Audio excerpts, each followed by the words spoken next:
కానీ social structure ప్రకారం కాపులకి దళితులకి పడదు, ఇద్దరి మధ్య గొడవలు ఉన్నాయి. గోదావరి జిల్లాలో ఎగ్జాంపుల్, రెండు కులాల మధ్య పచ్చగడ్డేస్తే బగ్గుమనే పరిస్థితి జిల్లాలో బగ్గుమని కూడా అంటూ ఉంది కదా. అప్పుడప్పుడు అంటుంది, రోజు పచ్చగానే ఉంటుంది కదా.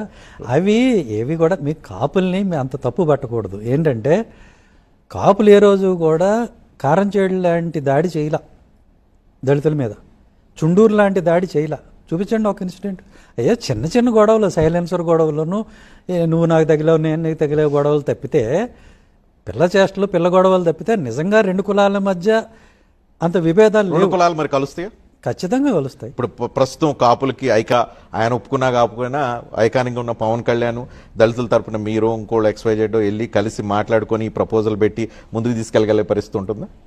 ఏదైనా జరగచ్చు కదా, ఎనీథింగ్ ఈజ్ పాసిబుల్. ప్రయత్నాలు ఏమైనా జరుగుతాయి? కలిసి పనిచేసి మందకృష్ణ మాదిగా మీరు గలవగానే సరిపోతుందా? మాల మాదిగలు కలిసిపోయినట్టేనా? మరి MRPS ఉద్యమం పుట్టిందే మాలలకు వ్యతిరేకంగా పుట్టింది.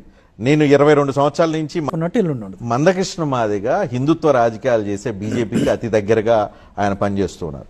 మీరేమో క్రిస్టియానిటీ, దళిత క్రిస్టియన్లు అని మీరున్నారు. మీ ఇద్దరు కలయిక సాధ్యమవుతుందా? వర్కౌట్ అవుతుందా? ఎందుకు కాదండి, ఎందుకు కాదు? ఇప్పుడు రాష్ట్రంలో ఎప్పటికీ కలవవు అనుకున్న రెండు కులాలు కలిసి అధికారాన్ని సాధించినాయి. కమ్మ కాపు.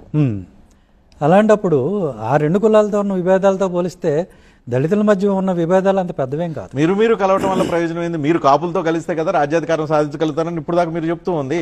ఆ కాపులతో కలిసే ప్రయత్నం ఏం చేస్తున్నారు, ఎలా చేస్తున్నారు? అందరూ కలవాలి కదా. ఇప్పుడు మా ఇంటెన్షన్ మేము ఎక్స్ప్రెస్ చేసాం, మీతో కలిసి పనిచేస్తాము, మనం అంతా కలిసి ఒక థర్డ్ ఆల్టర్నేటివ్ అనండి, థర్డ్ ఫ్రంట్ అనండి, ఇటువైపు వెళ్దామని ఒక ప్రపోజల్ ఇచ్చాము. ఇచ్చినప్పుడు రెస్పాండ్ అవ్వాల్సింది వాళ్ళు కదా. వాళ్ళు ఆలోచించుకొని వాళ్ళ ప్రపోజల్ ఏంటి చాలా డిస్కస్. ఒకవేళ అదే జరిగితే ఆంధ్రప్రదేశ్ రాజకీయాల్లో చాలా పెద్ద మార్పు వస్తూ ఉంది. సోకాళ్ళ అగ్రవర్ణాలైన కమ్మ, రెడ్డి నుంచి ఆంధ్రప్రదేశ్ రాష్ట్రం అనేది కొత్త నాయకత్వం వైపు చూసే అవకాశం ఉంటుంది.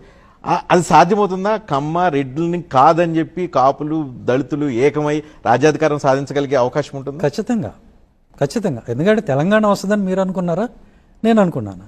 తెలంగాణ వచ్చింది కదా. అట్లానే ఏదైనా సాధ్యమే.